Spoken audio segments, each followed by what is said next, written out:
La lección que vamos a ver en esta noche le está como título Los imperios mundiales. Está basado en el libro de Daniel.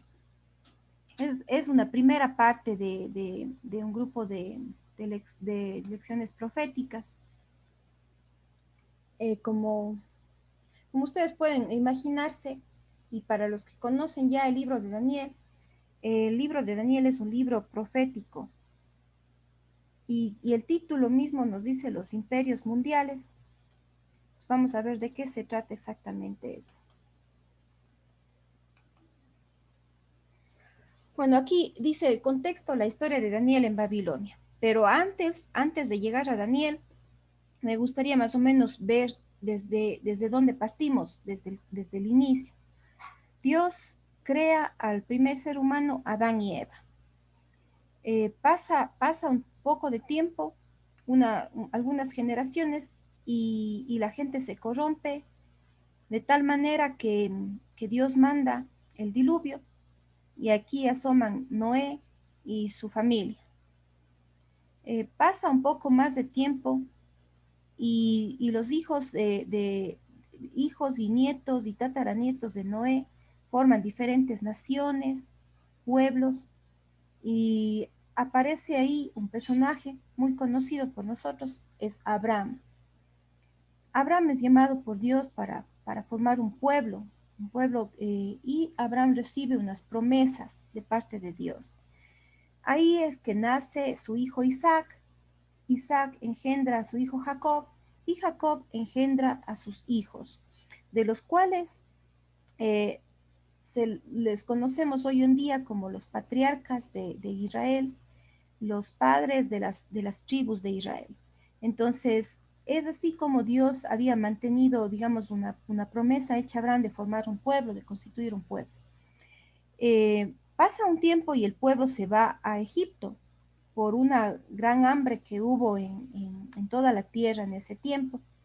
Y ustedes conocen la historia de Moisés allá en Egipto, ¿no? Primero con José, que llega como esclavo, y mientras él estaba ahí, el pueblo, su pueblo pudo tener comida, y, y pasa una generación de faraones, digamos, que ya no conocían a José y tampoco sabían de qué se trataba el pueblo de Dios. Y ahí es que empieza la esclavitud y aparece Moisés liberando al pueblo y llevándoles por la tierra. Entonces, con Moisés es que se da la ley, donde Dios les establece a su pueblo los mandamientos, que son bastante conocidos, ¿no? En Éxodo capítulo 20 podemos ver los mandamientos. Pero también hay un montón de mandamientos, todo el libro de Éxodo, Levítico y Deuteronomio. Vemos ahí cómo Dios establece pactos con su pueblo, y Dios les dice siempre esto: si ustedes me obedecen, yo les voy a bendecir, pero si ustedes no me obedecen, yo traeré castigo sobre ustedes. Entonces, ¿qué es lo que pasa? Aquí ya en el contexto de la historia de Daniel en Babilonia, vemos el pecado del pueblo de Dios y el castigo de los 70 años. El profeta Jeremías es el que habla aquí, y la palabra de Dios dice así: palabra que vino a Jeremías acerca de todo el pueblo de Judá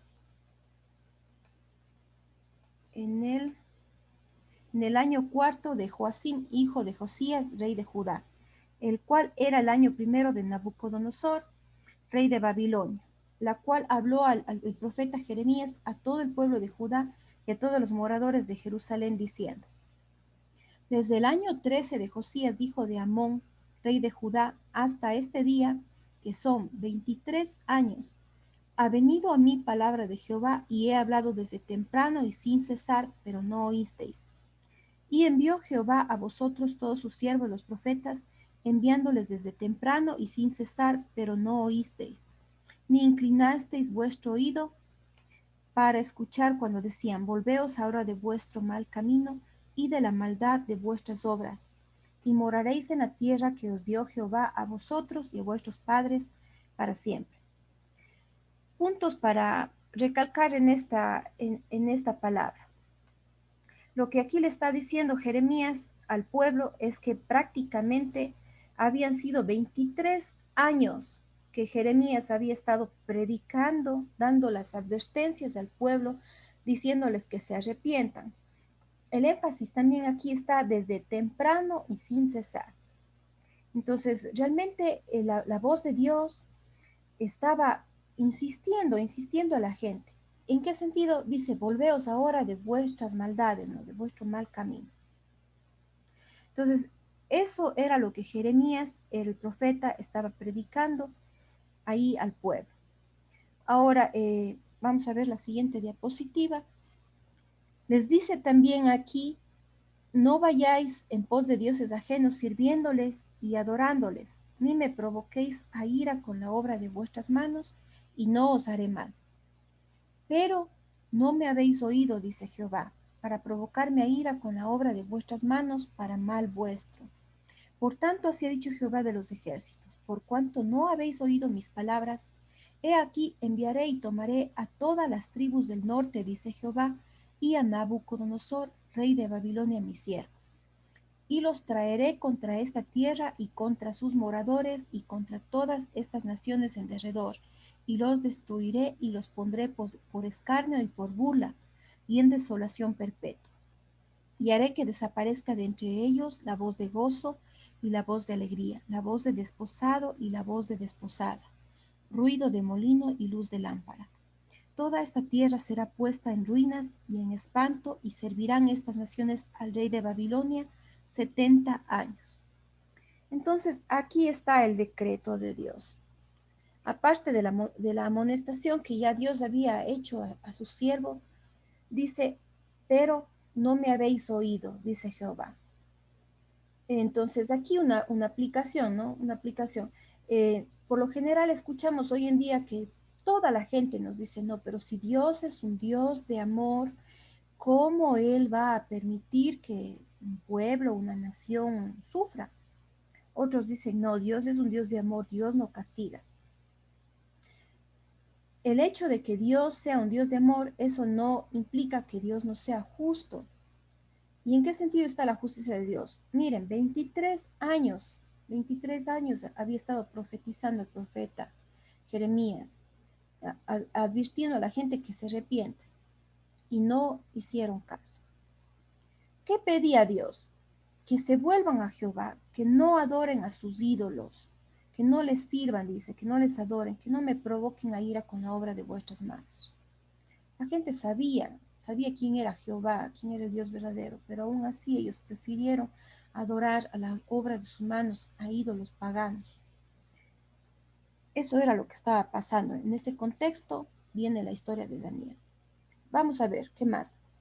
Dice, anduvieron en pos de dioses ajenos, me dejaron a mí, no guardaron mi ley, cada uno iba tras la imaginación de su malvado corazón, no oyéndome a mí. Eso era lo que Dios estaba reclamando a su pueblo. Si podemos decir hoy en día nosotros como humanidad, ¿acaso no estamos haciendo lo mismo? No me refiero al grupo de personas que están aquí, porque si ustedes están aquí escuchando esta lección, es porque tienen interés en conocer de Dios, quieren acercarse a Dios. Pero, ¿qué pasa con el mundo, con la humanidad en general? Hoy en día vemos las mismas cosas. Dioses ajenos dejaron a Jehová, no guardaron la ley de Jehová. Cada quien va tras la imaginación de su malvado corazón. Hoy en día hablamos de corrupción extrema en la política, en la religión, todo. Y qué decir de la parte moral, ¿no? de la persona. No estamos escuchando a Dios. Estas mismas cosas estaban sucediendo con el pueblo de Israel. Y ese era su pecado. Ahora, ¿qué pasó después? Ya en el libro de Segunda de Reyes podemos ver qué fue lo que pasó. Dios cumplió lo que dijo. Él advirtió y dijo cuál iba a ser el castigo. Que el rey de Babilonia, uno de los imperios grandes en ese tiempo, iba a subir, iba a tomar la tierra de Jerusalén, la tierra de Israel, iba a llevar cautivos a la gente. Y así dice el versículo. En su tiempo subió en campaña Nabucodonosor, rey de Babilonia. Joacim vino a ser su siervo por 3 años, pero luego volvió y se rebeló contra él. Pero Jehová envió contra Joacim tropas de caldeos, tropas de sirios, tropas de moabitas y tropas de amonitas, las cuales envió contra Judá para que la destruyesen, conforme a la palabra de Jehová que había hablado por sus siervos los profetas. Jehová cumplió. Lastimosamente el pueblo no se arrepintió. Tenían toda la oportunidad para hacerlo, porque Dios siempre es misericordioso, pero ellos decidieron continuar con sus prácticas. Es más, tenemos el conocimiento que mientras Jeremías profetizaba eh, cosas malas sobre Israel, había muchos profetas que decían, en cambio, cosas positivas. No, no va a ser así. Dios nos va a salvar. Dios no va a permitir que nosotros caigamos bajo el imperio babilónico. Y pues bueno, la historia comprobó que Jeremías había sido el verdadero profeta de Dios. Y Jeremías fue tratado mal. A él lo metieron hasta un calabozo, un pozo de aguas putrefactas. Entonces ese fue el hecho de que Jeremías cumplió y obedeció la palabra de Dios. Entonces, para meditar eso también. Ahora, aquí aparecen cuatro jóvenes. Está Daniel, Sadrach, Mesach y Abednego. Ellos eran príncipes del pueblo de Dios. Y comienza la historia de Daniel de esta manera. Justamente Daniel capítulo 1, vamos a ver el versículo 3 al 9, dice, y dijo el rey a Aspenaz, jefe de sus eunucos, que trajese de los hijos de Israel del linaje real de los príncipes 4 muchachos, en quienes no hubiese tacha alguna, de buen parecer, enseñados en toda sabiduría, sabios en ciencia y de buen entendimiento, e idóneos para estar en el palacio del rey, y que les enseñase las letras y la lengua de los caldeos. Pasamos al versículo 6. Entre estos estaban Daniel, Ananías, Misael y Azarías, de los hijos de Judá. Y puso Dios a Daniel en gracia y en buena voluntad con el jefe de los eunucos. Para quienes hemos estudiado el personaje de Daniel, Daniel era un hombre que es conocido por no querer contaminarse, en este caso con la comida del rey. Ahí vemos que él está rechazando, ¿no?, esa comida. ¿Por qué? Porque ellos tenían unas leyes, como antes les había especificado, leyes sanitarias, qué alimentos comer, qué alimentos no comer. Entonces, eso era lo que ellos habían sido inculcados desde jovencitos. Y Daniel, a pesar de que era un muchacho, como dice la palabra de Dios aquí, un muchacho, él tenía firmes convicciones. Eso también nos hace meditar, ¿no?, hoy en día sobre nosotros, sobre nuestras vidas, sobre nuestros hijos. ¿Qué tan profundas son las convicciones que tenemos para poder decidir pecar o no pecar, agradar a Dios o no agradar? Cosas muy, muy simples, ¿no? Muy, muy concretas. Bueno, no sé cómo, pero de pronto aquí a alguien le guste bailar, por ejemplo. Y ustedes saben que hoy en día los bailes se trata de música sensual que provoca, ¿no? Entonces, ¿cuánto es eso agradable a Dios? Hablemos de fumar un tabaco o fumar droga. Son ejemplos nada más, simples ejemplos de maneras como nosotros podríamos escoger hacer o no hacer, o tomar, algunos dirán, pero un traguito no está tan malo. La verdad no, la Biblia dice incluso eh, que Pablo aconsejaba a Timoteo a que tome un poco de vino, ¿no? Esto a causa de sus enfermedades. La Biblia dice que el vino es para las personas que están tristes, deprimidos y cosas así. Pero sí dice no os embriaguéis con vino, con lo cual hay disolución. antecediéndonos del Espíritu Santo. Entonces, íbamos a este punto, ¿no? De cuán dispuestos estamos a agradar a Dios, así como lo hizo Daniel. El hecho aquí es que Dios le pone en una posición estratégica. Primero, ya llega cerca del rey. Está, digamos, le ponen en el palacio, está cerca del rey. Y aquí empiezan a pasar cosas sobrenaturales que Dios empieza a dar, en este caso a Nabucodonosor. Nabucodonosor era el rey, ¿no? Y la Biblia dice que era un rey malvado, que tomó en ese tiempo la mayoría de los países, de las naciones, y el imperio de él era muy grande. Aquí el rey Nabucodonosor tiene un sueño y Daniel lo interpreta. Dice Daniel capítulo 2, 27 y 28. Daniel respondió delante del rey diciendo, el misterio que el rey demanda, ni sabios, ni astrólogos, ni magos, ni adivinos lo pueden revelar al rey. Pero hay un Dios en los cielos, el cual revela los misterios, y él ha hecho saber al rey Nabucodonosor lo que ha de acontecer en los postreros días. He aquí tu sueño y las visiones que has tenido en tu cama. Ahora, el rey tenía a su servicio un montón de astrólogos, magos y adivinos. En ese tiempo eso era normal que exista, ¿no? Obviamente había brujería, había hechicería, adivinación, había en ese tiempo poderes sobrenaturales. No, no es como hoy en día, que no es que vemos naturalmente, ¿no? Ahora, en este caso, el rey les dice a estas personas, a sus astrólogos, magos y adivinos, que tienen que revelarle la interpretación, pero no solamente la interpretación, también tienen que decirle cuál fue el sueño. Entonces, realmente era algo imposible. La gente se quedó loca. Fue para ellos un impacto muy fuerte porque ellos decían, pero rey, por lo menos dinos el sueño para que te podamos decir la interpretación. Y él dijo, no, yo les conozco a ustedes, que ustedes me van a engañar. Es así que ustedes me tienen que decir qué fue lo que yo soñé y tienen que decirme qué significa ese sueño.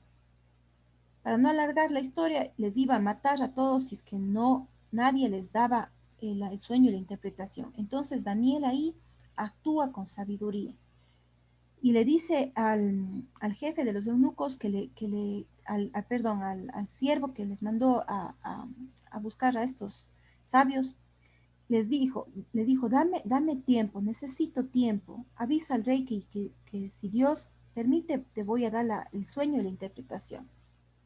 Y es así que Daniel va apresuradamente y pide a sus compañeros, a sus amigos, que por favor oren y van a ayunar y van a orar para que Dios revele el sueño y la interpretación. Ahora, Dios en este sentido estaba ahí, Dios sabía que esto iba a pasar. Sí, Dios sabía que esto iba a pasar. Dios pudo haberle dado el sueño y la interpretación a Daniel mucho más antes de que él se lo pida. Pero en este caso, Dios quería glorificarse de esta manera. Y en la noche, cuando Daniel estaba ahí en su alcoba, Dios le revela esto. Y esto es lo que le dice. El sueño del rey Nabucodonosor. Aquí empieza el desarrollo, ¿no? Lo que ha de acontecer en los postreros días. Qué interesante también esta parte, porque vamos a ver cómo Dios le da esta visión a un rey pagano, a un rey que no tenía temor de Dios. Entonces Daniel le dice, tú, oh rey, veías, y aquí una gran imagen. Esta imagen que era muy grande y cuya gloria era muy sublime, estaba en pie delante de ti, y su aspecto era terrible. La cabeza de esta imagen era de oro fino, su pecho y sus brazos de plata, su vientre y sus muslos de bronce, sus piernas de hierro, sus pies en parte de hierro y en parte de barro cocido. Estabas mirando hasta que una piedra fue cortada, no con mano, e hirió a la imagen en sus pies de hierro y de barro cocido, y los desmenuzó. Entonces fueron desmenuzados también el hierro, el barro cocido, el bronce, la plata y el oro, y fueron como tamo de las eras del verano, y se los llevó el viento sin que de ellos quedara rastro alguno. Más la piedra que hirió a la imagen fue hecha un gran monte que llenó toda la tierra. Aquí Daniel le dice al rey Nabucodonosor cuál fue su sueño. ¿Qué le dice? Una imagen, en resumen, ¿no? Una imagen conformada de varios materiales, oro, plata, hierro, bronce y lodo. Y aparte de la imagen aparece una piedra que dice que fue cortada no con mano, y esa piedra viene directamente sobre los pies de la imagen y todo se va desmenuzando. Desde abajo hacia arriba, todo se va desmenuzando. Y esa piedra se convirtió, dice, en un gran monte que llenó toda la tierra. En resumen. Ahora, aquí también ocurre un poco tiempo después de que Nabucodonosor tiene este sueño, el mismo profeta Daniel, un poco más ya maduro, un poco ya con años más avanzados, porque esto ocurre ya en otro imperio. En otro imperio, Daniel tiene una visión. Y les pongo este paralelo, el sueño de Nabucodonosor con la visión de Daniel, porque tienen muchísimo que ver. Son paralelas. La interpretación es paralela. Ya Daniel 7, versículo 2 al 8, dice, Daniel dijo, miraba yo en mi visión de noche, y he aquí que los cuatro vientos del cielo combatían en el gran mar, y cuatro bestias grandes, diferentes la una de la otra, subían del mar. La primera era como león y tenía alas de águila. Yo estaba mirando hasta que sus alas fueron arrancadas y fue levantada del suelo y se puso en yesta sobre los pies a manera de hombre. Y le fue dado corazón de hombre. Y he aquí otra segunda bestia semejante a un oso, la cual se alzaba de un costado más que del otro, y tenía en su boca tres costillas entre los dientes. Y le fue dicho así, levántate, devora mucha carne. Después de esto miré, y aquí otra, semejante a un leopardo, con cuatro alas de ave en sus espaldas. Tenía también esta bestia cuatro cabezas, y le fue dado dominio. Después de esto miraba yo en las visiones de la noche, y he aquí la cuarta bestia, espantosa y terrible y en gran manera fuerte, la cual tenía unos dientes grandes de hierro, devoraba y desmenuzaba, y las sobras hollaba con sus pies, y era muy diferente de todas las bestias que vi antes de ella, y tenía 10 cuernos. Mientras yo contemplaba los cuernos, he aquí que otro cuerno pequeño salía entre ellos, y delante de él fueron arrancados tres cuernos de los primeros, y he aquí que este cuerno tenía ojos como de hombre y una boca que hablaba grandes cosas. Entonces, no quiero que se pierdan aquí en este paralelismo, pero a ver, voy a adelantar un poquito esta diapositiva.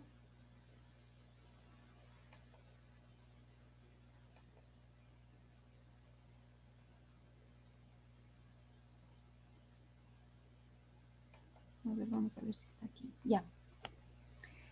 Esto es lo que les presentaba el sueño de Nabucodonosor a su lado izquierdo y la visión del profeta Daniel, eh, la visión del profeta Daniel. Entonces, estas son cosas paralelas. Ahora, la Biblia no dice exactamente a qué se refiere. Por ejemplo, la Biblia no dice las piernas de hierro son el imperio romano. O sea, de ninguna manera la Biblia dice esto. Pero las personas que han estudiado escatología, los teólogos, han, viendo la historia, porque obviamente lo que sí le dijo, la cabeza de oro eres tú, le dijo, ¿no es cierto?, al rey Nabucodonosor. Y el rey Nabucodonosor era del imperio babilónico. Entonces, por la historia, nosotros sabemos cuál era la representación de estas cosas. Y lo mismo ocurre con la parte de los animales. Como ustedes pueden ver aquí, la primera bestia era parecida al león con alas y se refiere al imperio de Babilonia. Después del imperio de Babilonia vino el oso, que tenía las tres costillas en su boca y que dice era se hacía más de un lado que del otro. Entonces eso se refiere al imperio medo-persa. Y después del imperio medo-persa aparece el imperio griego, que era como un leopardo, que tenía cuatro cabezas y las alas también. Y la bestia terrible que asoma después de eso, entonces todos piensan que se refiere a Roma, el imperio romano, correspondiente asimismo con las partes de la estatua de Nabucodonosor, ¿no? Y, y bueno, vamos a ver algunas otras cositas más antes.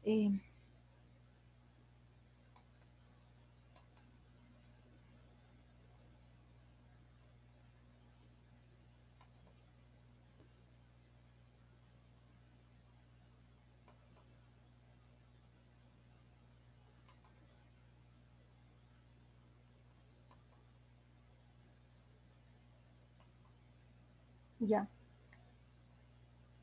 Le dice aquí la interpretación para el sueño de Nabucodonosor y de la visión de Daniel en un mismo suceso. Es un mismo suceso. Habla de reyes y de reinos.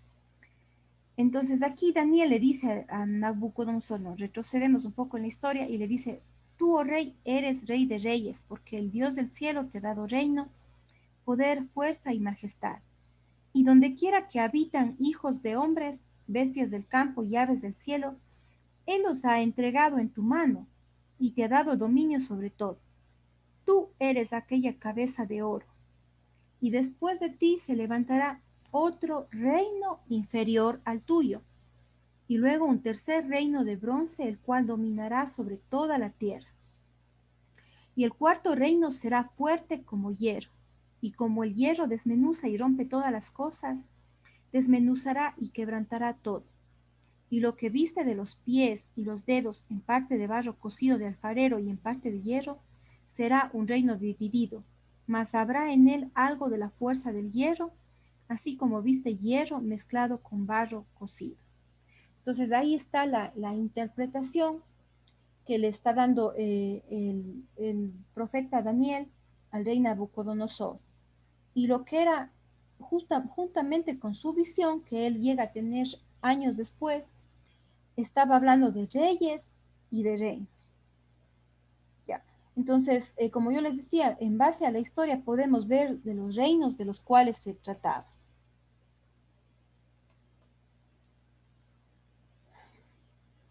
Ahora, Daniel 7, en cambio, aquí a Daniel le da la interpretación un ángel.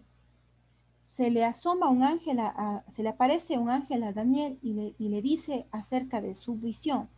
Le dice, estas cuatro grandes bestias que él había visto en la visión son cuatro reyes que se levantarán en la tierra. Dice, después recibirán el reino los santos del Altísimo y poseerán el reino hasta el siglo, eternamente y para siempre. Ahora, algo interesante hasta el versículo 18, solamente aquí vemos que las cuatro bestias son cuatro reyes que se levantarán en la tierra. Ahora, parece, en esta línea se resumen años. Y dice aquí que después recibirán el reino de los santos del Altísimo y poseerán el reino hasta el siglo eternamente y para siempre. Eso todavía no ocurre. Eso todavía no ocurre, porque los santos del Altísimo, si bien es cierto, se referían en ese entonces al pueblo de Dios, a los israelitas, nosotros sabemos que hoy en día nosotros también hemos sido hechos reyes y sacerdotes y reinaremos con Cristo eternamente. Eso todavía no ocurre. Y aquí le dice así, dijo así, la cuarta bestia será un cuarto reino en la tierra, el cual será diferente de todos los otros reinos, y a toda la tierra devorará, trillará y despedazará. Entonces, ahorita, ¿en qué bestia estamos? ¿En qué parte de la imagen de Nabucodonosor estamos? El imperio babilónico ya pasó desde el año 605 hasta el año 539 a.C. El imperio medo-persa fue del año 539 al 331 a.C. Y así sucesivamente. Cuando Cristo viene acá a la tierra, estaba en pleno gobierno el Imperio Romano. Y nosotros ahorita, ¿bajo qué imperio estamos? Bueno, ahora estamos viviendo en democracia, ya no vivimos de, digamos, la monarquía, tenemos gobiernos, repúblicas, pero si ustedes se dan cuenta, la parte religiosa todavía impera Roma. Les hablo por el Vaticano, la religión católica como la religión predominante, ¿no? Que surge del Imperio Romano. Ahora, aquí hay unas premisas que tenemos que saber, ¿no? Daniel primero reconoce que tanto los sueños como las interpretaciones proceden de Dios, quien es el que pone y quita reyes. ¿Quién más que Dios para conocer cuál es el pasado, el presente y el futuro? Solamente Dios era el único que podía dar la interpretación y dar las visiones. Cuando dice los postreros días, es interesante porque nosotros hoy en día escuchamos los postreros días y siempre pensamos hacia el futuro, ¿no? Como decir, los últimos días de la tierra. Pero aquí los postreros días que se refiere está hablando desde que empezó el imperio babilónico con Nabucodonosor como rey y termina con el reino eterno de Jesucristo. Entonces, a eso, cuando se refiere a los postreros días, a eso se refiere. Ahora, el material de la estatua, desde el oro hasta el barro cocido, indica el deterioro de los imperios. Claro, el más poderoso, el más fuerte era el de oro, pero terminamos con hierro y con barro cocido. Entonces, imperios que no son tan fuertes, pero tienen un poco de fuerza como el hierro, ¿no? Dice, nuestra generación da una lectura hacia el pasado del sueño de Nabucodonosor y la visión de Daniel, pero una parte hacia el futuro. ¿Por qué? Porque hay cosas que se cumplieron y cosas que todavía no se cumplen. Entonces estamos ahorita en la parte de los pies, si es que hablábamos de reino, y estamos en la cuarta bestia que todavía no se cumple todavía a cabalidad. Estamos en el reino dividido de los pies y los dedos y en parte de barro cocido del alfarero y en parte de hierro. El reino dividido tiene rezagos del cuarto reino, que es del de hierro, y un nuevo elemento que es del barro cocido de alfarero. Ahora, aquí también lo que es interesante es que Daniel le presta atención a esta cuarta bestia. La primera que dice él es como león, la segunda que es como oso y la tercera que es como leopardo. Para él le llamó la atención, pero no tanto como la cuarta bestia. Mire lo que dice Daniel 7, 19 al 27. Daniel dice, entonces tuve deseo de saber la verdad acerca de la cuarta bestia, que era tan diferente de todas las otras, espantosa en gran manera, que tenía dientes de hierro y uñas de bronce, que devoraba y desmenuzaba, y las obras hollaba con sus pies. Asimismo, acerca de los 10 cuernos que tenía en su cabeza, y del otro que le había salido, delante del cual habían caído 3. Y este mismo cuerno tenía ojos y boca que hablaba grandes cosas y parecía más grande que sus compañeros. Y veía yo que este cuerno hacía guerra contra los santos y los vencía, hasta que vino el anciano de días y se dio el juicio a los santos del Altísimo, y llegó el tiempo y los santos recibieron el reino. Dijo así, la cuarta bestia será un cuarto reino en la tierra, el cual será diferente de todos los otros reinos, y a toda la tierra devorará, trillará y despedazará. Y los 10 cuernos significan que de aquel reino se levantarán 10 reyes. Ojo, si estamos hablando del Imperio Romano, que es, digamos, el cual fue el último imperio conocido y del cual nosotros hoy en día tenemos rezagos, de ahí, de ese reino, se levantarán 10 reyes. Dice, y tras ellos se levantará otro, el cual será diferente de los primeros, y a 3 reyes derribará. O sea, prácticamente son 11 reyes.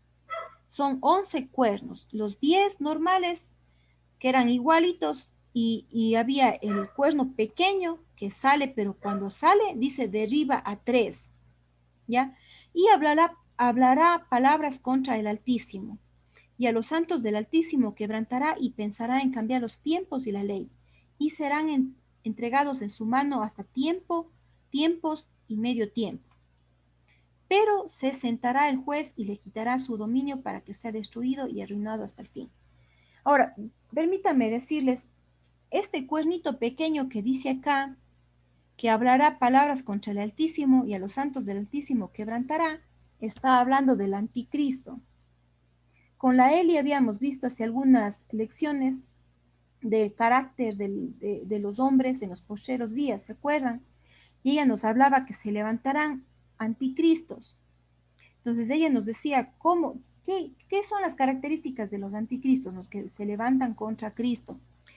Este será, como decir, el anticristo, el verdadero, el inicuo, como dice la Biblia, que vendrá realmente en los últimos días antes de que se establezca el reino de Dios aquí en la tierra. Porque para conocimiento de algunos que de pronto no conozcan, va a haber un reinado aquí en la tierra tal como la conocemos hoy en día, de 1000 años, en el cual Jesucristo va a reinar y va a traer una justicia perpetua. Entonces, antes de que eso ocurra, tiene que pasar esto, lo que dice aquí, que vendrá este anticristo, ¿no? Que va a perseguir al pueblo de Dios. Y como dice aquí, pensará en cambiar los tiempos y la ley. Entonces, para nosotros es un misterio. Pero una cosa que también es clara para nosotros cuando dicen esta parte que serán entregados en su mano hasta tiempos y medio tiempo, se refiere, esta parte que dice tiempos y medio tiempo, se refiere a 3 años y medio. Cuando dice tiempo se refiere a un año. Cuando dice tiempos se refiere a 2 años. Y medio tiempo, pues medio año. Sumando todo eso son 3 años y medio. Es interesante que en el libro de Apocalipsis, en la última parte, también cuando ya vemos al anticristo actuando, dice la Biblia que estará actuando por la misma cantidad de tiempos. Entonces, estamos mirando que se trata de eso. Y también dice que Dios sustentará a su pueblo mientras está oculto en el desierto por 1260 días, y que corresponde a 3 años y medio. Y eso es lo que va a pasar en el futuro. Vamos a seguir. Quiero leerles algunas interpretaciones que he visto yo en algunos artículos y interpretaciones de gente, ¿no? Que trata de identificar a qué se refiere exactamente. Aquí dice, esta interpretación dice, la cuarta bestia corresponde a la era de los Seleucidas, un componente de la división del reino luego de Alejandro Magno. Entonces, Alejandro Magno fue un griego, ¿no? Está hablando del imperio griego. No le identifican con el imperio romano, sino con la división. Alejandro Magno muere y su reino es dividido en cuatro. Por eso la figura del leopardo tenía 4 cabezas, ¿ya? Porque este reino fue dividido en cuatro y fue dado a sus capitanes del ejército. Entonces, ellos dicen, en este libro que se llama Numerología y la Apocalíptica Palestina Temprana, del año 2016, este libro dice, dentro de la era seleucida se encuentra narrado el final de la historia que corresponde a la guerra entre Antíoco Epífanes y los macabeos. Entonces, ellos consideran que esto ya pasó. Este es el anticipo del juicio final, dice, los últimos acontecimientos históricos narrados por el autor serían la guerra entre los seleucidas y los macabeos, que cita ahí en el año 166 al 165 antes de Cristo. Entonces ellos piensan que esos acontecimientos ya pasaron, que se estaba refiriendo a la historia. El autor creía que dicha guerra marcaba el comienzo del final de los tiempos y escribió dichos versículos como la historia real, dejando de lado la profecía. Los macabeos, guiados por Judas, conseguirían las victorias en Bet-Pechur a comienzos del año 164. y las expediciones a Galilea y la región de Galad a mediados de 163 a.C. Dice, los versículos 17 al 18 narran las derrotas de los Ptolomeos y Seleucidas, y esto se encuentra en paralelo con Daniel cuando se relata la interpretación de la visión de Daniel en el capítulo 7. Los 10 cuernos de ese reino surgirán 10 reyes que están identificados con la dinastía Seleucida. Entonces, es una interpretación. Hay algunas. Otra interpretación. Esta, en cambio, es de el teólogo doctor Armando Alducin, que algunos le conocemos a este doctor Armando Alducin. Él dice, los 10 dedos hablan de 5 naciones de Europa y 5 naciones de Medio Oriente, el gobierno del anticristo, en un sentido futurista. O sea, Armando Alducin piensa que todavía eso no se desarrolló en la historia y que eso se va a desarrollar después. Y que esos 10 dedos y los 10 cuernos corresponden a 5 naciones de Europa y 5 naciones de Medio Oriente, los árabes, todos esos pueblos, ¿no? El gobierno del anticristo, una confederación política y económica. Entonces, ahí también él menciona que el Imperio Otomano, que surgió entre los años 453 a 1924 después de Cristo, que corresponde al Islam, será revivido, donde el califato será el sistema que regirá. Les cuento que a propósito, ¿no? con lo que pasó en los Estados Unidos, mucha gente estaba con un poco de temor porque Biden, según dicen, ¿no? Biden está aliado con los musulmanes. Entonces la gente cristiana tenía miedo porque muchos piensan que el anticristo va a surgir del Islam. Y realmente no es nada, no sería nada raro, ¿no? Porque siempre digamos, los árabes, la gente de musulmana han sido enemigos de Israel. Entonces, no sería nada raro que esto ocurra. Eso es lo que dice el doctor Armando Alducin en cuanto a la cuarta bestia.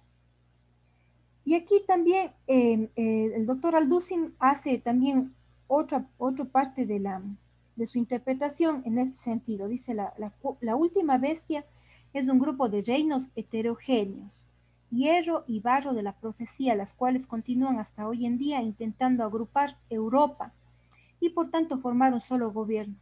Él menciona estos reinos, estos reyes, ¿no? Dice, Carlomagno intentó unificar Europa, pero después de su muerte se separó. En el siglo XVI, Carlos V, en 1556, por su enfermedad no pudo completar su trabajo. Luis sería 14 de Francia, invadió los Países Bajos. Napoleón Bonaparte consolidó su dominio sobre Francia, conquistó una nación tras otra en un periodo de 8 años, se coronó rey de Italia, repartió otros tronos a sus hermanos en procura de una Europa unida.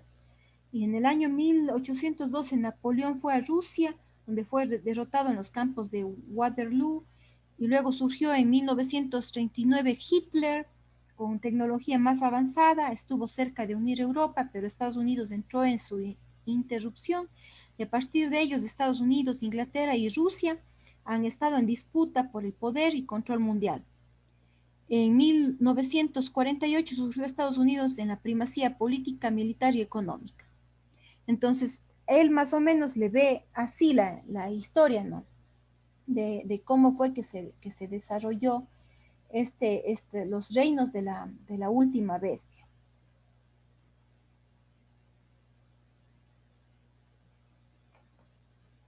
Ya, bueno, esto ya para otro momento. Ahora, gracias por su paciencia. Esto es interesante estudiar. Saben que es interesante no solamente por la parte de la historia, es interesante porque es también parte del futuro. Entonces, si nosotros no conocemos cómo ocurrió la historia, de pronto entender las cosas del futuro van a ser más complejas y más difíciles. Si bien es cierto también, como les decía, no nos gusta a nosotros la historia. Realmente a mí nunca me gustó historia, ciencias sociales, digamos así. Nunca me gustó cuando estaba en la escuela y en el colegio. Pero cuando nosotros podemos ver desde una perspectiva bíblica y también profética, créanme que cobra mucho sentido. La historia cobra mucho sentido y uno puede ver realmente la importancia que tiene. En ese sentido, no quiero ser tan, como digo, que sea una enseñanza tan sólida, tan dura, pero sí eso nos va a preparar a nosotros para conocer, por lo menos ahora sabemos en dónde, en qué periodo de la historia estamos y qué es lo que estamos esperando. Estamos esperando el reino de Cristo que va a traer con justicia, pero hasta que esto ocurra, va a venir este anticristo, que es parte de los cuernos de este imperio y que él va como dice la Biblia, intentar cambiar los tiempos, la ley, y va a perseguir a los cristianos. Eso ya vimos, acabábamos de ver en algunas lecciones anteriores, cuando veíamos las señales de los últimos tiempos y la venida de Jesucristo. Entonces, esto es simplemente para que estemos alertas, para que conozcamos, para que nada nos vaya a sorprender. Les invito a prender sus cámaras y les agradezco mucho la atención.